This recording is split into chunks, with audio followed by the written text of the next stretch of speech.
Hello प्यारे दर्शकों, आज की कहानी में हम सीता और लक्ष्मण के त्याग की कथा जानेंगे।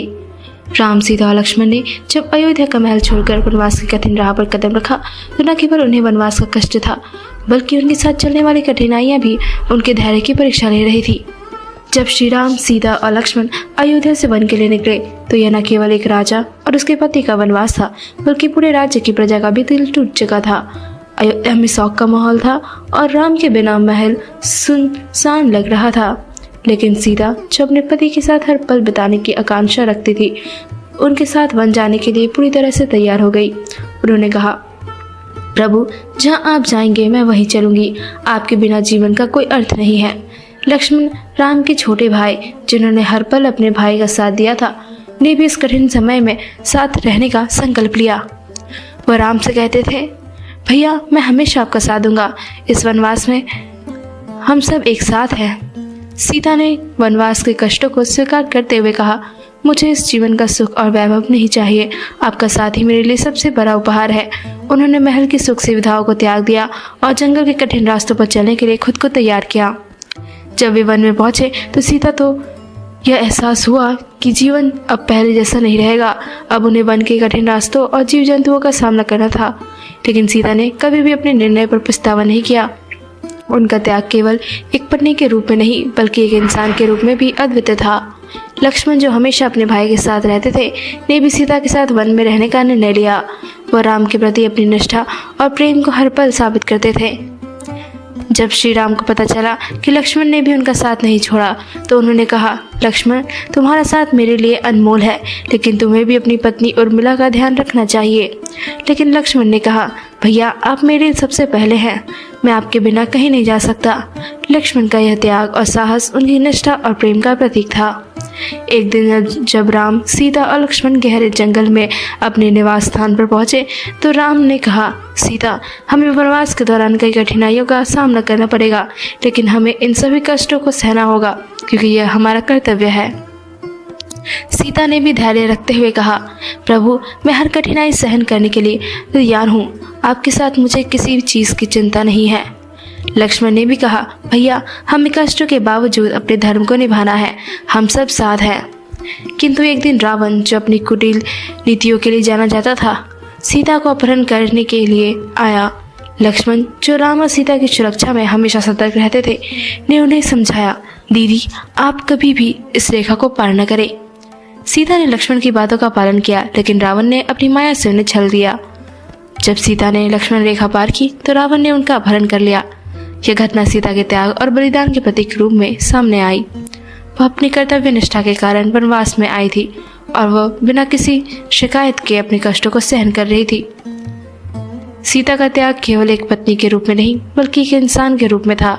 उन्होंने अपने जीवन के हर पल में यह सिद्ध किया कि प्रेम और समर्पण केवल शब्दों तक सीमित नहीं होते, बल्कि यह जीवन के हर पहलू में झलकते हैं। उन्होंने अपने पति के साथ हर कठिनाई को अपनाया और उनका हृदय सदैव अपने धर्म और कर्तव्य के प्रति समर्पित रहा। लक्ष्मण ने अपने भाई की रक्षा के लिए हर कदम पर अपने बलिदान की भावना को निभाया। उन्होंने न केवल श्री राम के साथ हर संघर्ष का सामना किया, बल्कि उन्होंने हमेशा अपने परिवार की सुरक्षा को प्राथमिकता दी। उनकी निष्ठा और साहस ने उन्हें महान बना दिया। जब सीता ने अपनी कर्तव्य निष्ठा और त्याग का परिचय दिया तो यह पूरे विश्व को यह संदेश देता है कि प्रेम और बलिदान में अद्वितीय शक्ति होती है। यह कथा हमें सिखाती है कि सच्चा प्रेम और समर्पण कभी भी आसानी से नहीं मिलता, बल्कि इसके लिए कठिनाइयों और संघर्ष का सामना करना पड़ता है। मिलते हैं अगली वीडियो में। जय श्री राम। हेलो प्यारे दर्शकों, आज की कहानी में हम अहिल्या उद्धार की कथा जानेंगे। रामायण की कथा में कई ऐसे प्रसंग हैं जो श्री राम के करुणामय और दयालु स्वभाव को दर्शाते हैं। अहिल्या महर्षि गौतम की पत्नी थी। अहिल्या अपनी सुंदरता और बुद्धिमान के लिए प्रसिद्ध थी। एक दिन इंद्र ने उनके सौंदर्य को देखकर छल किया। उन्होंने महर्षि गौतम का रूप धारण कर अहिल्या को धोखा दिया। जब महर्षि गौतम को इस घटना का पता चला तो वे अत्यंत क्रोधित हुए। उन्होंने इंद्र को शाप दिया कि उनका वैभव नष्ट हो जाए और अहिल्या को यह शाप दिया कि वे पत्थर की मूर्ति बनकर निर्जीव रहेगी। लेकिन महर्षि ने यह भी कहा कि जब भगवान श्री राम उनके पास आएंगे और उनके चरण स्पर्श से उन्हें पूर्ण जीवन मिलेगा, तभी उनका उद्धार होगा। श्री राम अपने गुरु विश्वामित्र के साथ मिथिला की ओर यात्रा कर रहे थे। इस यात्रा का उद्देश्य केवल धनुष यज्ञ में भाग लेना नहीं था, बल्कि यह भी था कि वे अपने करुणामय स्वभाव से मानवता के प्रति अपना धर्म निभा सके। यात्रा के दौरान गुरु विश्वामित्र ने राम और लक्ष्मण को अहिल्या की कहानी सुनाई। उन्होंने कहा, अहिल्या अपने शाप के कारण वर्षों से इस जंगल में पत्थर के रूप में है। अब समय आ गया है कि आप उन्हें इस शाप से मुक्त करें। श्री राम अब उस स्थान पर पहुंचे जहां अहिल्या पत्थर के रूप में थी, तो उन्होंने अपने चरणों से उस पत्थर को स्पर्श किया। जैसे ही राम का चरण उस पत्थर से लगा, अहिल्या तुरंत अपने मूल रूप में लौट आई। उनकी आंखों में आंसू थे। उन्होंने श्री राम के चरणों में गिरकर कहा, हे प्रभु, आपने मुझे शाप से मुक्त किया। मैं आपके इस उपकार को कभी नहीं भूल सकती। श्री राम ने अहिल्या को सांत्वना देते हुए कहा, अहिल्या, यह तुम्हारा पाप नहीं था, यह केवल एक परीक्षा थी जिसे तुमने सहन किया। अब तुम मुक्त हो। राम का यह करुणामय पक्ष दर्शाता है कि वे हर जीव के प्रति दया और प्रेम रखते हैं। उन्होंने समाज को यह संदेश दिया कि गलत फहमियों और पूर्वाग्रहों से ऊपर उठकर सत्य और न्याय को अपनाना चाहिए। अहिल्या ने राम के आशीर्वाद से अपनी नई जिंदगी शुरू की। महर्षि गौतम ने भी उन्हें स्वीकार कर लिया और उन्हें अपने आश्रम में वापस ले गए। यह घटना न केवल अहिल्या के जीवन का पुनरुत्थान थी, बल्कि यह समाज के लिए भी एक प्रेरणा बनी। अहिल्या उद्धार का यह प्रसंग हमें यह सिखाता है कि करुणा, दया और न्याय ही सच्चे धर्म के प्रतीक हैं। यह कथा हमें यह भी बताती है कि कैसे भगवान श्री राम ने अपने कार्यों से समाज को एक नई दिशा दी। यह कथा केवल रामायण की हिस्सा नहीं, बल्कि यह मानव जीवन के लिए एक महत्वपूर्ण शिक्षा है। यह हमें सिखाती है कि जीवन में दूसरों की गलतियों को माफ करना और उन्हें एक नई शुरुआत का अवसर देना कितना महत्वपूर्ण है। आज के लिए बस इतना ही। मिलते हैं अगली वीडियो में। जय श्री राम।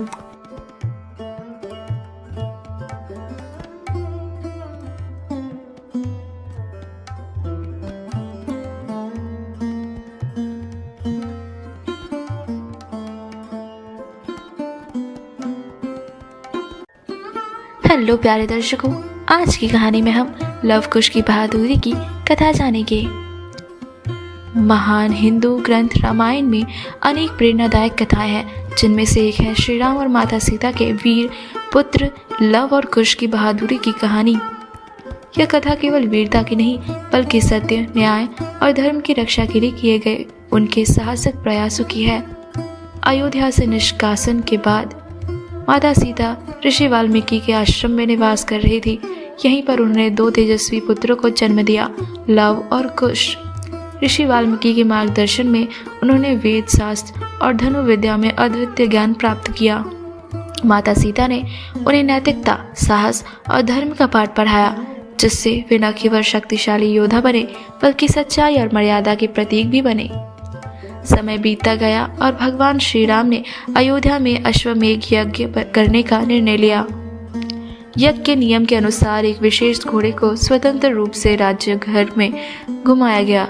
जिस किसी भी राज्य में यह घोड़ा जाता, यदि उसे रोका नहीं जाता तो उस राज्य को अयोध्या के अधीन माना जाता। यह घोड़ा चलते चलते ऋषि वाल्मीकि के आश्रम तक आ पहुंचा। लव और कुश, जो सदैव धर्म और सत्य के मार्ग पर चलने के लिए प्रेरित थे, ने घोड़े को रोक दिया। उन्होंने कहा, हम उस राजा को चुनौती देते हैं जिसने हमारी माता को अन्यायपूर्वक वन में भेजा। जब तक न्याय नहीं मिलेगा, यह घोड़ा आगे नहीं बढ़ेगा। घोड़े को रोकने की खबर सुनकर अयोध्या के महान योद्धा लक्ष्मण, भरत और शत्रुघ्न अपनी सेना के साथ घोड़ा छुड़ाने के लिए पहुंचे। उन्होंने इन बालकों को देखकर पहले उनसे समझाने का प्रयास किया, लेकिन लव और कुश ने गर्व से कहा, हम किसी अन्याय को स्वीकार नहीं कर सकते। यदि आपको यह घोड़ा चाहिए तो आपको युद्ध करना होगा। राम की सेना ने युद्ध की तैयारी की, लेकिन आश्चर्यजनक रूप लव और कुश ने अपनी अद्भुत धनुर्विद्या और साहस से पूरी सेना को पराजित कर दिया। लक्ष्मण, भरत और शत्रुघ्न भी उनके बाणों से आहत हो गए और सेना को पीछे हटने पर मजबूर होना पड़ा। हनुमान जी, जो अपनी अपार शक्ति और भक्ति के लिए जाने जाते थे, स्वयं घोड़े को छुड़ाने आए। उन्होंने दोनों बालकों को अपनी शक्ति से परखना चाहा, लेकिन लव और कुश ने अपनी चतुराई और युद्ध कौशल से हनुमान जी को भी युद्ध में जकड़ लिया। हनुमान जी ने अपनी हार स्वीकार करते हुए कहा, तुम दोनों कोई साधारण बालक नहीं हो। तुम्हारे साहस, संयम और शक्ति को देखकर मैं धन्य हो गया। यह सुनकर लव और कुश ने उन्हें बंधन से मुक्त किया और कहा कि वे केवल न्याय की खोज में हैं। जब यह समाचार अयोध्या पहुंचा तो भगवान श्री राम स्वयं अपनी सेना के साथ वहां पहुंचे। उन्होंने जब अपने सामने इन दो पराक्रमी बालकों को देखा तो उनके हृदय में एक अजीब सा प्रेम उमड़ा। राम ने कहा, हे बालकों, तुम कौन हो, किसके पुत्र हो और किसके लिए ये युद्ध लड़ रहे हो?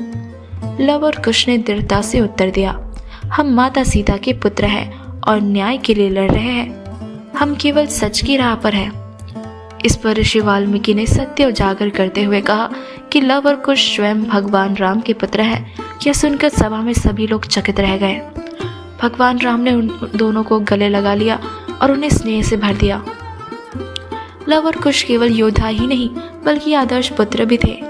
उन्होंने अपनी माता सीता से सीखा था कि साहस और न्याय का मार्ग कठिन होता है, लेकिन सच्चाई की जीत अवश्य होती है।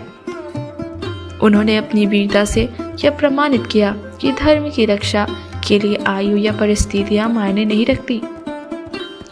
इस कहानी से यह सीख मिलती है कि जीवन में साहस और धैर्य से हर कठिनाई को पार किया जा सकता है। सत्य और न्याय की राह पर चलने वाले ही सच्चे योद्धा होते हैं। हर व्यक्ति को अपने कर्तव्यों का पालन ईमानदारी और निष्ठा से करना चाहिए। माता सीता के संस्कार व्यक्ति के चरित्र को मजबूत बनाते हैं। लव और कुश की यह कहानी आज भी हमें प्रेरणा देती है कि जीवन में किसी भी परिस्थिति में अन्याय के खिलाफ खड़ा होना चाहिए। यह कथा हमें यह भी सिखाती है कि सच्चाई, निष्ठा और साहस से हर चुनौती का सामना किया जा सकता है। आज के लिए बस इतना ही। मिलते हैं अगली वीडियो में। धन्यवाद।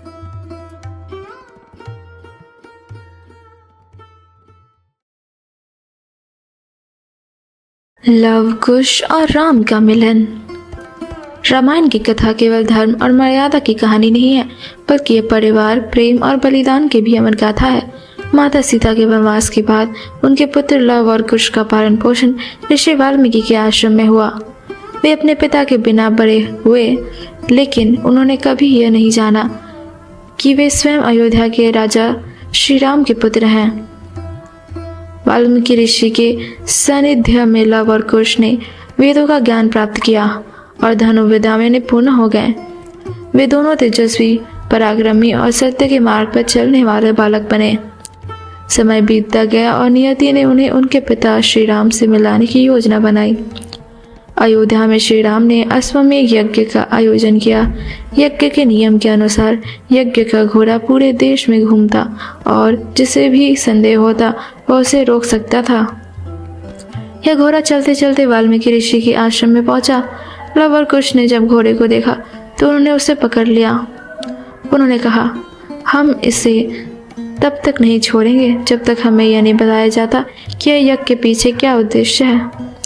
अयोध्या के राजा श्री राम के वीर पुत्रों से अनजान उनकी सेना ने उन्हें समझाने का प्रयास किया, लेकिन लव और कुश ने अपनी बुद्धिमानी और शौर्य से पूरी सेना को पराजित कर दिया। जब यह समाचार अयोध्या पहुंचा तो भरत और लक्ष्मण स्वयं घोड़े को छुड़ाने के लिए पहुंचे। वे दोनों अयोध्या अपने बल और पराक्रम के लिए प्रसिद्ध थे, लेकिन लव और कुश ने अपनी धनुर्विद्या से उन्हें भी पराजित कर दिया। लक्ष्मण ने विस्मय से पूछा, बालकों, तुम कौन हो? तुम्हारी शिक्षा और शक्ति असाधारण है। लव ने गर्व से उत्तर दिया, हम माता सीता के पुत्र हैं और अन्याय के विरुद्ध खड़े होने का साहस रखते हैं। लक्ष्मण और भरत की हार के बाद हनुमान स्वयं घोड़े को छुड़ाने आए। हनुमान जी ने लव और कुश की शक्ति को परखने के लिए उनसे युद्ध किया। हालांकि उन्होंने अपनी चतुराई और वीरता से हनुमान जी को भी घेर कर दिया। हनुमान जी, जो भगवान राम के भक्त थे, इन्हें बालकों को देखते ही पहचान लिया कि वे राम के ही पुत्र हैं। उन्होंने अपनी हार मानते हुए कहा, तुम दोनों कोई साधारण बालक नहीं हो, तुम्हारी शक्ति और निष्ठा असाधारण है। जब श्री राम को पता चला कि दो बालक उनकी सेना को बार बार पराजित कर रहे हैं तो वे स्वयं उन्हें देखने के लिए आए। जब वे आश्रम पहुंचे तो उनके सामने दो तेजस्वी बालक खड़े थे। उनकी आंखों में असीम साहस और आत्मविश्वास था। श्री राम ने कोमल स्वर में पूछा, बालकों, तुम किसके पुत्र हो? तुम्हारी माता कौन है? जब ऋषि वाल्मीकि ने सभा में उपस्थित होकर सत्य को उजागर किया, उन्होंने कहा, हे राम, ये बालक आपके ही पुत्र लव और कुश हैं। माता सीता ने इन्हें आपके आदर्शों पर चलना सिखाया है। यह सुनते ही श्री राम की आंखों में आंसू आ गए। उन्होंने अपने दोनों पुत्रों को गले से लगा लिया और कहा, मेरे बच्चों, मैं वर्षों से तुमसे मिलने की आस लगा रहा था। लव और कुश भी अपने पिता के स्नेह का अनुभव कर भावुक हो गए। जब माता सीता को राम के समक्ष लाया गया तो उन्होंने कहा, हे राम, मैंने सदैव आपकी निष्ठा और प्रेम को सहेजा है, लेकिन अब मैं धरती माता के शरण में जाना चाहती हूँ। यह कहकर उन्होंने धरती माता का आह्वान किया और धरती माता प्रकट होकर उन्हें अपनी गोद में समा लिया। पूरी सभा स्तब्ध रह गई और श्री राम भी अपने अश्रु नहीं रोक सके। माता सीता के पृथ्वी में समा जाने के बाद लव और कुश ने अपने पिता श्री राम के साथ अयोध्या आने का निर्णय लिया। अयोध्या के लोगों ने उनका भव्य स्वागत किया और वे एक आदर्श राजकुमार की तरह अपनी शिक्षा और संस्कारों से राज्य को गौरवान्वित करते रहे। लव और कुश और श्री राम का यह मिलन एक भावनात्मक क्षण था जो हमें परिवार के प्रेम, त्याग और धर्म के महत्व को समझाता है। यह कथा हमें यह भी सिखाती है कि जीवन में कितनी भी कठिनाइयाँ आए, अगर हम सत्य और न्याय के मार्ग पर हैं तो अंततः सुखी प्राप्त होती है। यह कहानी आज भी हमें प्रेरित करती है कि सच्चाई, निष्ठा और धैर्य के साथ जीवन की हर कठिनाई का सामना किया जा सकता है। आज के लिए बस इतना ही। मिलते हैं अगली वीडियो में। धन्यवाद।